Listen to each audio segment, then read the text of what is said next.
grow as a man. Did you want to become a preacher or something? No, I don't want to be a preacher. Well, I can preach with my art. When you look at my art, it says I wanted to say things. I wanted to touch you, you know, spiritually and artistically and everything. So, yeah, you can say that's being a preacher. I'm not up at the pulpit, you know, giving a sermon. But it's like you can do every artist can do that with their work. They can give a message or a sermon, you know, and tell a story with their art. I'm just telling the story of, I think that's life. That, you know, nature and God and nature and the atmosphere that He creates when he with the sun or with the moon or with the wind or different environmental things. Was there an experience that you had during your lifetime that has brought you closer to God and you want to put it on canvas? Yeah, I would say there's several. I mean, God gave me the opportunity to go to art school, and because I went on scholarships and grants. I mean, I couldn't afford it. My father had a good job, but I applied for stuff, and he had brought. I seen how he had bring people into my life, and through my art, the art that he gave me, I've been able to connect with different people, and I've been able to travel to different places like France, you know, to the Caribbean, to Grand Canyon, see beautiful things. So there's been several different events, not just one event that turned me to say I gotta get closer to God. Like I said before, my mother and father had always taught me about God and different phases of the Bible and how that could help you, and also, you know, how to treat people with respect and treat people with kindness and try to listen and you learn from them as well as you teach them. Yeah, for an African-American man in a wheelchair, how does that? How do you try to impact your understanding of God to others? That's a good question, because people would see me in a wheelchair and say, "Oh God, he's in a wheelchair. You know, that's unfortunate." You know, and you know they say, "How could?" Some people might say, "How could God let him be in a chair and have a not be able to stand and walk and like everyone else?" But when I was a teenager, I questioned that also. But as I got older and I seen how things fall in place, I mean, the miracles can happen in different ways. I mean, just because a miracle don't have to happen where it may happen one day, or where they find a cure from us and just being able to stand up and walk or whatever. But there are other kind of miracles, like I was saying, being able in a wheelchair and being able to create my art and take care of myself and being able to go to different places around the world. That's a miracle to me. That's a blessing. What's the most fascinating place you've been because or through your art? I have to say, to this day, I have to say it would probably be in France, and to see all that art over there, it was just all those great artists that I saw in college when I was at the Maryland Institute. I got to see their originals up close, personal, and and also going to the Grand Canyon, seeing that spectacular view of the canyon and that sunset in Jamaica. But I would say seeing learning from all of those type of things. I can't really put my finger on this one. All of those were special. All of them were special. Because that Jamaica, man, it was just beautiful scenery all around. You see God's beautiful, paintingly stroke on the landscape, the trees, the beaches, the people, and everything. I can't say it's just one thing. Well, what is it that you suffer from? MS? Muscular dystrophy. Right. How does that affect the way you paint? Well, I can't lift my arms over my head, so I take my left arm and hold it with my right and maneuver like this. And I move my easel up and down, like different levels. If I can't reach high enough, I move it down, or I sit it on the ground and do it like that. Or I can get out my chin, lay it flat on the ground, and work different areas like this and that. It's just a way of adjusting, adapting.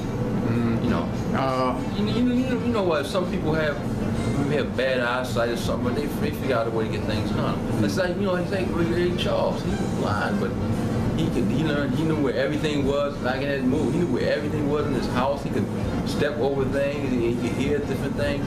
It's sensitive, you know. So you just learn to adapt. You just can't just sit and say, you know, I'm this and that. You gotta, you know, try to, you know, lift yourself up. Or, you know, God will lift you up. But you got to do it yourself. You got to take the first step. So what do you hope to be your next big step? I would like to do more creative pieces and travel more. I hope to travel to Africa one of these days, and I like to go to Egypt. You know, that part of Africa. Right. Where do people find your art now? Well, I'm at a show at the Maryland Institute of Art. Right. And I'm going to be in a couple of different shows at this fall. Nowhere, do you? Well, not right now. Okay. Right now, I have work here in my apartment, and I call clients, and I have a website. Mm-hmm. It's called TommyRobertsArt.com. You can see some of my latest works there. But I'm constantly looking for venues to show my work. Well, thank you. Thank you. It's using paint, collage, and added on found pieces. It's reflection of my mom's life. Like I said, my mother and father were sharecroppers, and they grew up in a, you know, pretty hard life. And so this is pretty much based on their life. Mm. What made you want to do this?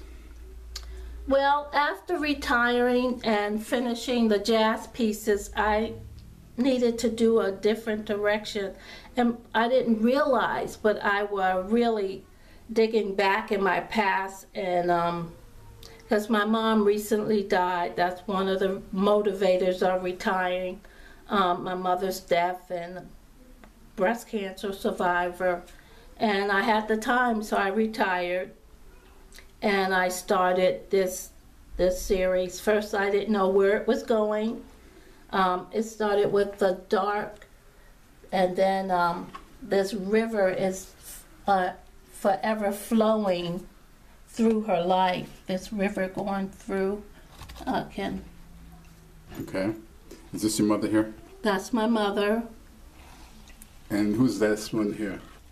That's me. Okay. Okay, and my brother died in his 20s, so that's my mother looking back on her life.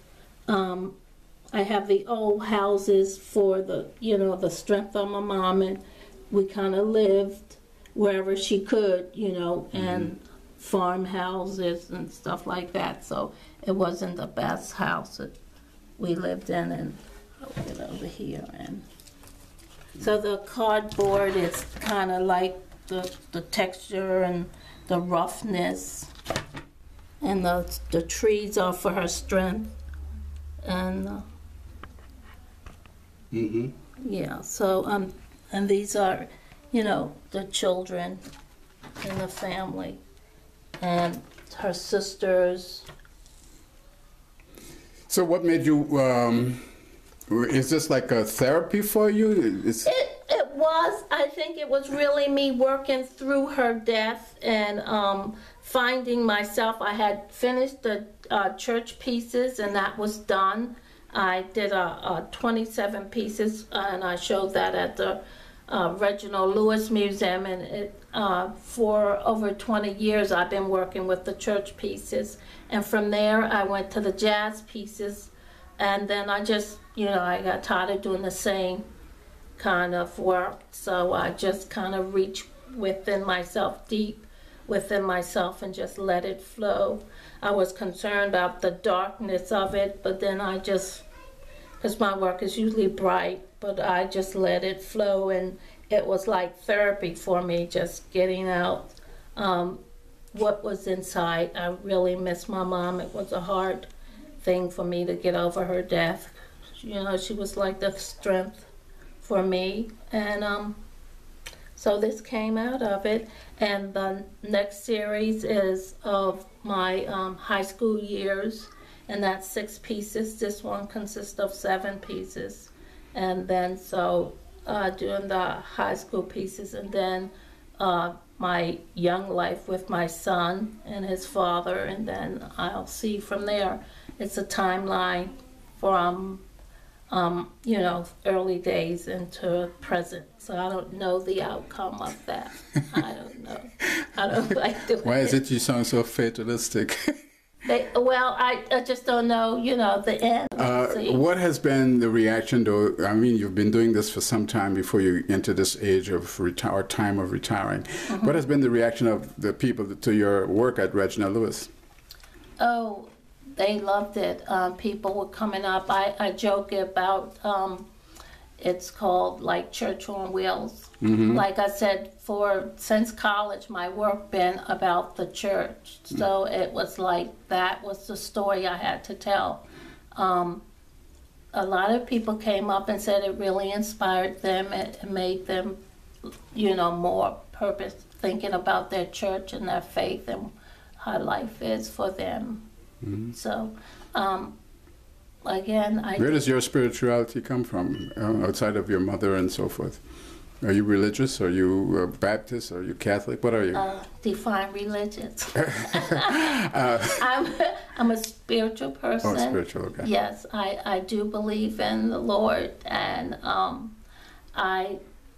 well, it started when I was probably in high school. I would sit in church and I do the little sketches you see here, and I felt so so inspired that I felt that, you know, I had to do something about it. I usually write some of the scripture that the pastor was preaching about, or something I felt from the sermon, and then I would do sketches, and extend it from there to the large pieces here, and depicting things in the church. I basically did the whole life of the church through the sculpture. I had the baptism. Which church are you referring to? Well, this first piece here is Unity Baptist. The last piece I did was from Celebration, and they had some pieces over there, the smaller pieces from there.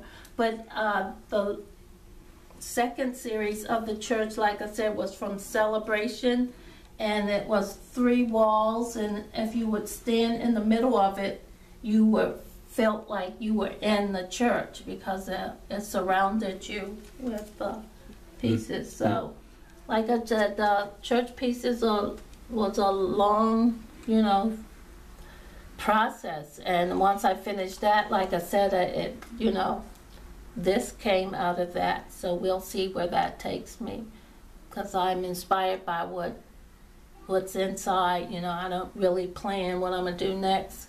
It's like inspiration from my life.